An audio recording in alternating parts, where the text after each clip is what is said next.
찌라시님 나와 계시죠? 네, 안녕하십니까. 예. 박근혜가 구속영장 실질 심사를 받으러 들어갔고요. 그 네. 결과를 이제 만나게 될 날인데 어떻습니까? 뭐 굉장히 역사에 중요한 의미가 있는 날 아니겠습니까? 정의가 실현되는 날이 될지 아니면 그토록 기다려왔던 국민들한테 또 하나의 분노를 심어주게 될지 그 귀추가 주목되긴 하는데요. 예. 어떠한 결과가 나오더라도 예. 새로운 대한민국이 열리는 데 있어서의 중요한 계기가 되지 않을까 하는 생각이 듭니다. 만약에 구속영장이 기각돼도요? 만일 그게 기각이 된다면 국민들의 어떤 지금까지 박근혜 정부에 대한 비판 여론 또는 지금에 있는 친박 세력들에 대한 단죄의 여력이 더 높아질 거고 오히려 홍준표를 비롯한 바른당과 자유한국당의 어떤 대선 가도에 굉장히 악영향을 미칠 수 있는 그런 밑거름이 될 수도 있는 거죠.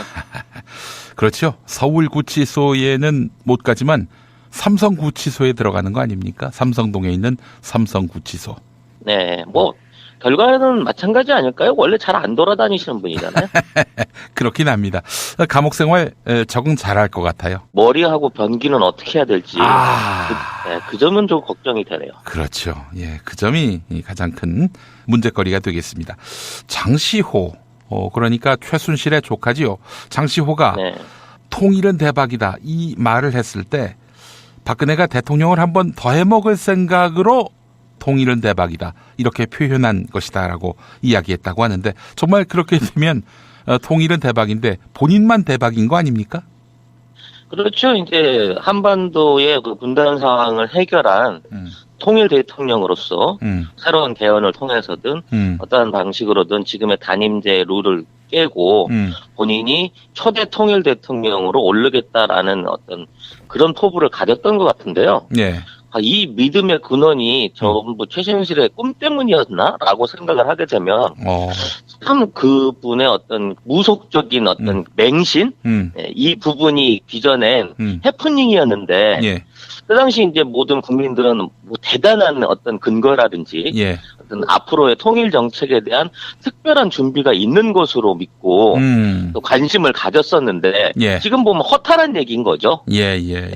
그 스포트라이트라는 JTBC 프로그램에서 이제 폭로된 거 아닙니까, 그게? 네네. 그러니까 이런 거죠. 박근혜가 확신하고 있었던 것이 수년 내로 북한이 무너진다.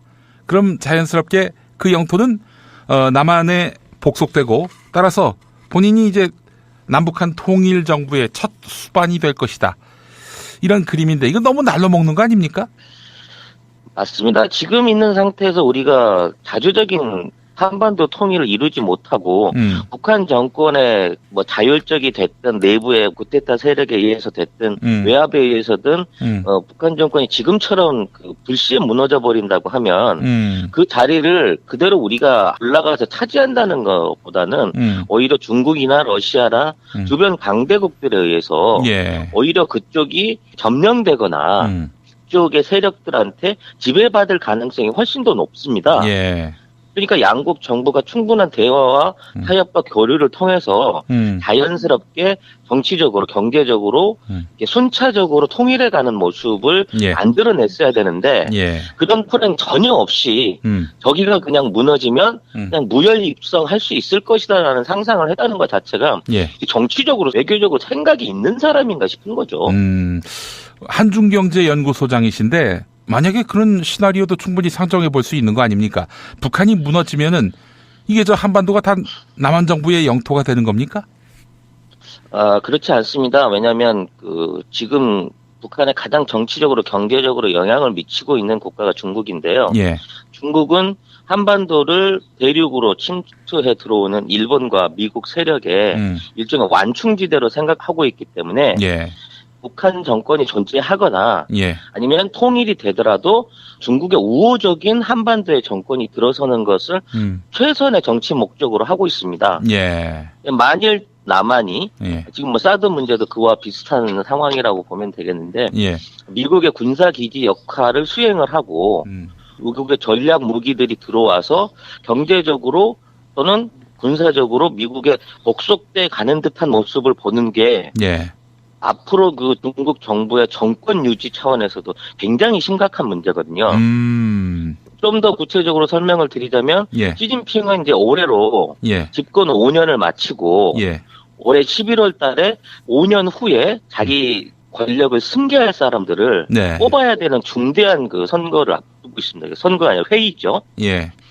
그 상황 하에서 지금 시진핑이 자기 사람을 씹어서 자기 위주의 다음 정권을 만들어내는 그걸 위해서는 지금 미국하고 중국 간에 벌어지고 있는 경제적, 군사적 갈등의 부분 안에서 강경한 모습으로 국민들한테 신뢰를 심어줘야 되는 겁니다. 예. 이 중요한 시점에 뭐 일방적인 미국의 요구를 받아들인 사드가 대한민국에 배치가 됐고 그런 정권이 탄생해서 유지된다고 하는 거는 시진핑 정부로서는 외교적으로 굉장히 큰 타격을 입을 수밖에 없는 것이기 때문에 예.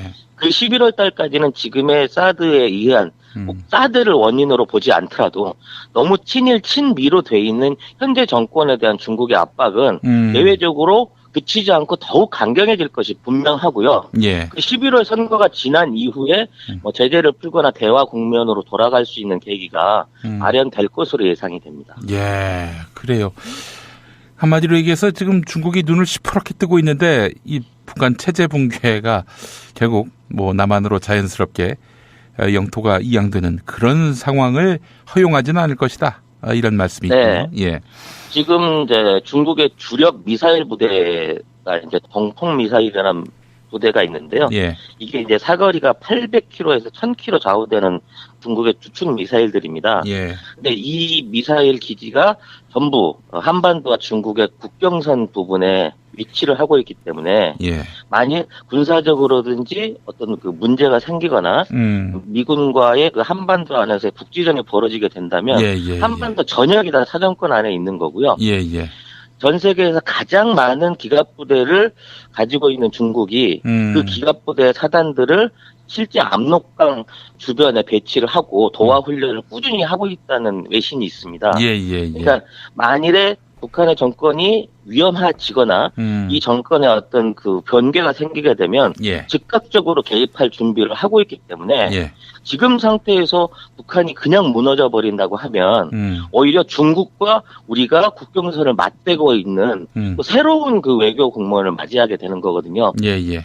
그래서 너무 낙관적인 박근혜 그 통일 대박론은 지금 생각해 보면 헛웃음밖에 안 나는 그런 해프닝이었다는 생각이 듭니다. 그러니까 결국 이제 최순실이 뭐 꿈에서 혹은 뭐 점쟁이한테 혼수를 들었는지는 알 수 없습니다만은 그냥 뭐 아무런 정치적 외교적 고려 없이 그냥 북한이 무너지면 그 땅은 우리 땅이다.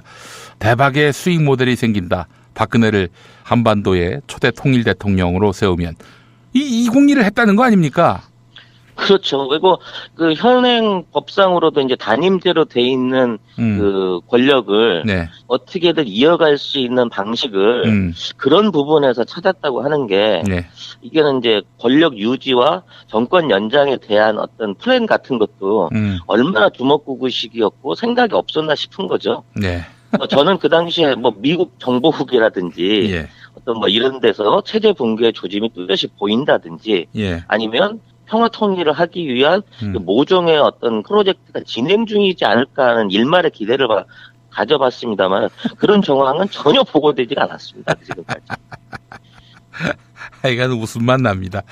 이제 전에 안원구 씨라고 국세청 간부로 있다가 하여간 MB 정권에 찍혀가지고 쫓겨난 분이 있는데 그분이 이제 나름대로 최순실의 국유의 재산 이걸 들여다봤는데 최순실의 모든 행동은 무슨 뭐 저 좌파 척결 이런 게 아니라 이념적인 문제가 아니라 오로지 돈 수익 여기에만 몰두됐었다. 그런 흐름을 짚어내더라고요.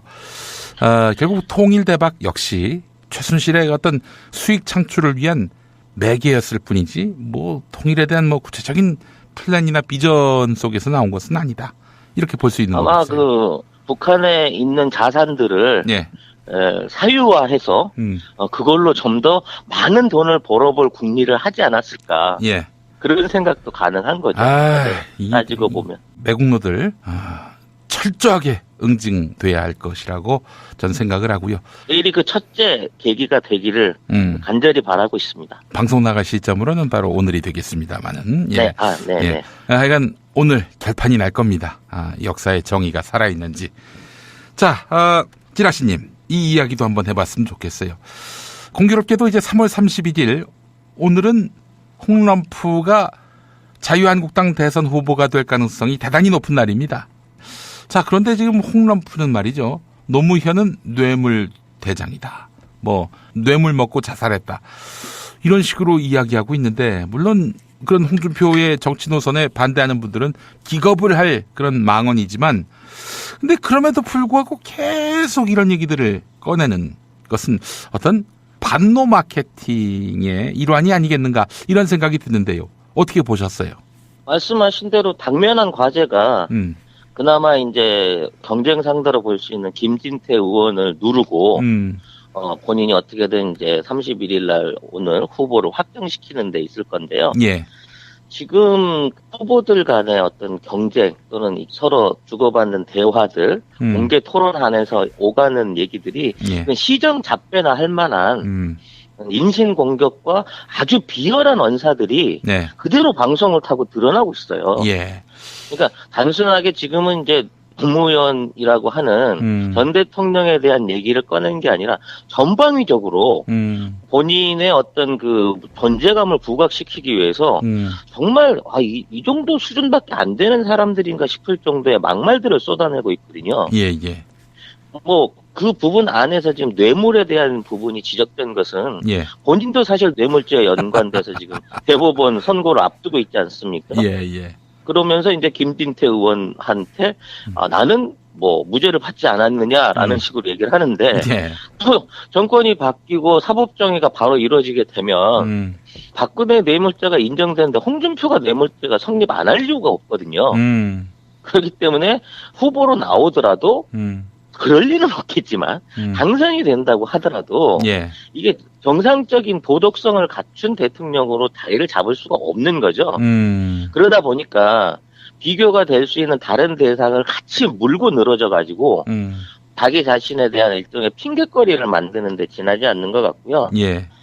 이런 식의 막말을 통한 주변의 시선 집중을 통해서 자유한국당의 후보가 된다고 하더라도 본선에서도 이런 유로밖에 정치 공세를 펼 수 없는 사람이라는 게 드러나 버린 거죠.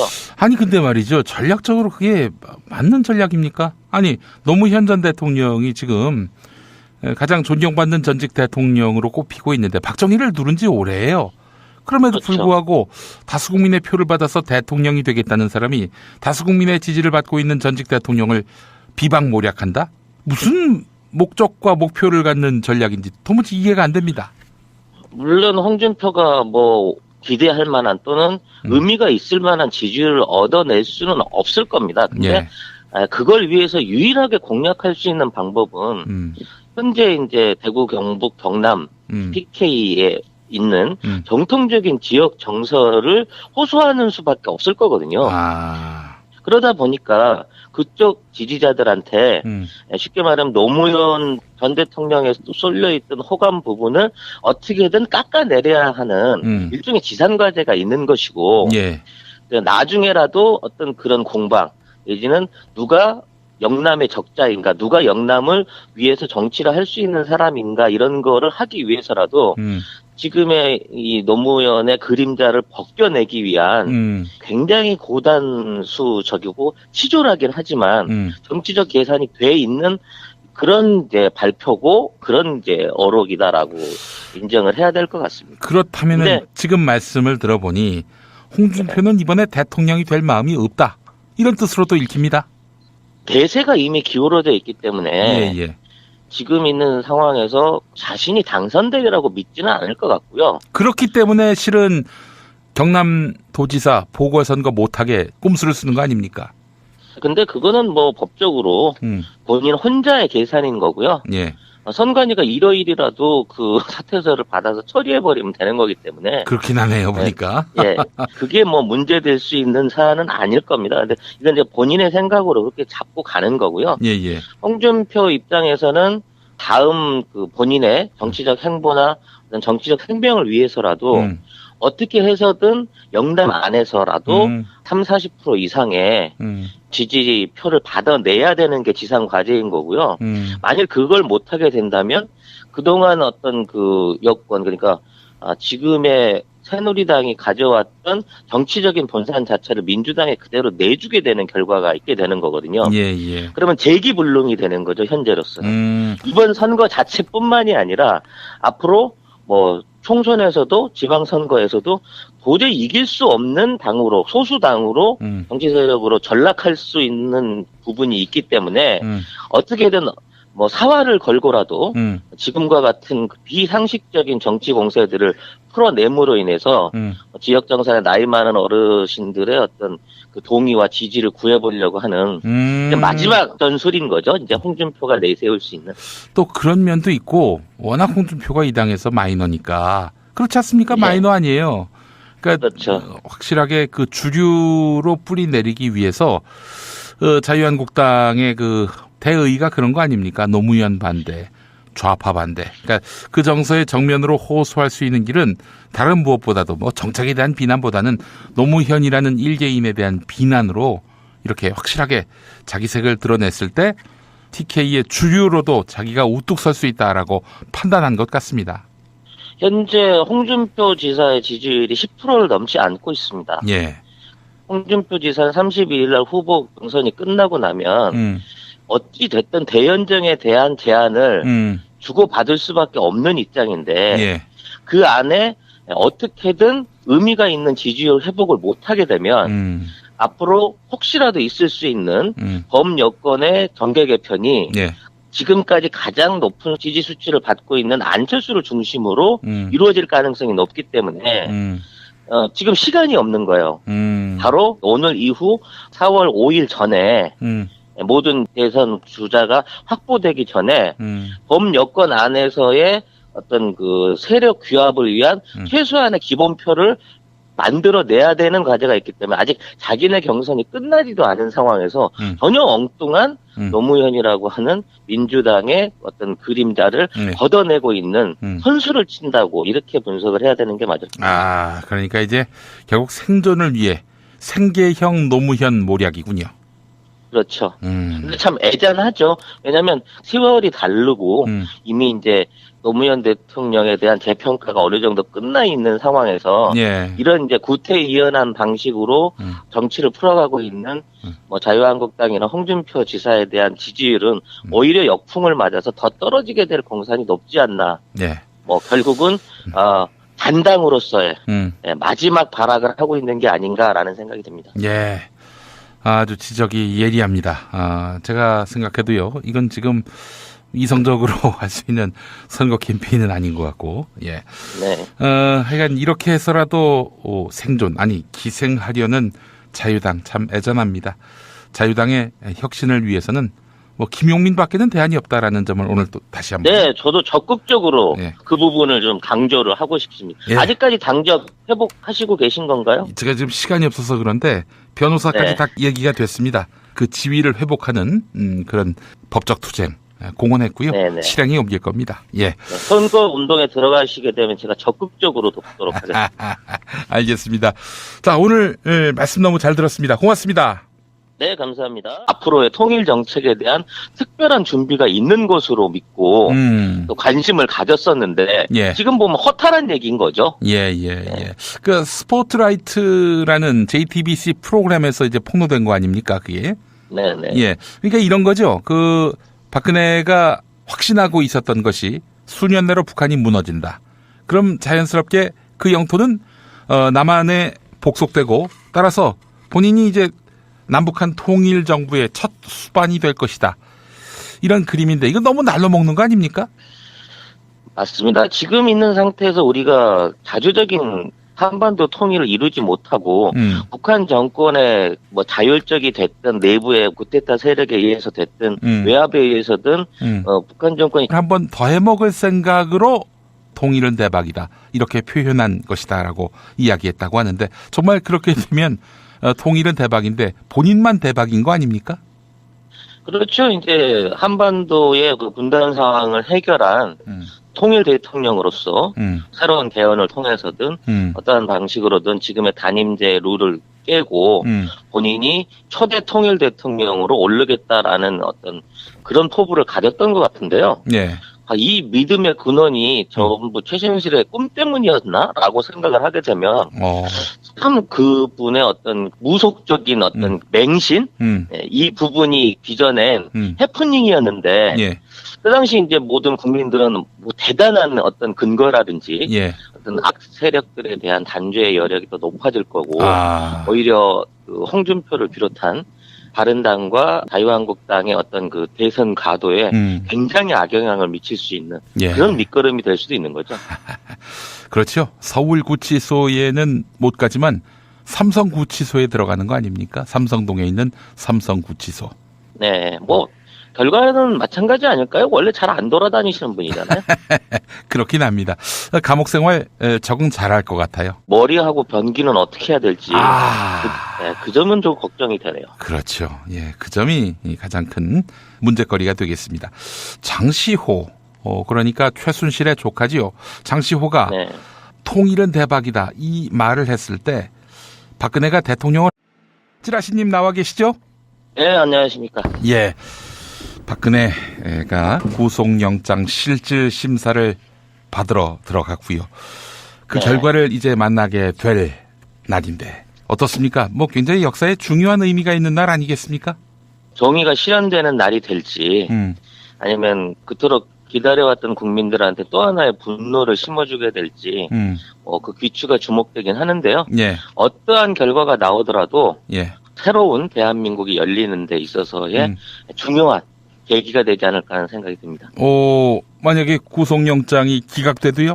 만일 그게 기각이 된다면 국민들의 어떤 그 지금까지 박근혜 정부에 대한 비판 여론 또는 지금에 있는 친박 지금처럼 그 불시에 무너져 버린다고 하면 그 자리를 그대로 우리가 올라가서 차지한다는 것보다는 오히려 중국이나 러시아나 주변 강대국들에 의해서 오히려 그쪽이 점령되거나 그쪽의 세력들한테 지배받을 가능성이 훨씬 더 높습니다. 그러니까 양국 정부가 충분한 대화와 타협과 교류를 통해서 자연스럽게 정치적으로 경제적으로 이렇게 순차적으로 통일해가는 모습을 만들어냈어야 되는데 그런 플랜 전혀 없이 저기가 그냥 무너지면 그냥 무혈 입성할 수 있을 것이다라는 상상을 했다는 것 자체가 정치적으로 외교적으로 생각이 있는 사람인가 싶은 거죠. 한중경제연구소장이신데 만약에 그런 시나리오도 충분히 상정해 볼 수 있는 거 아닙니까?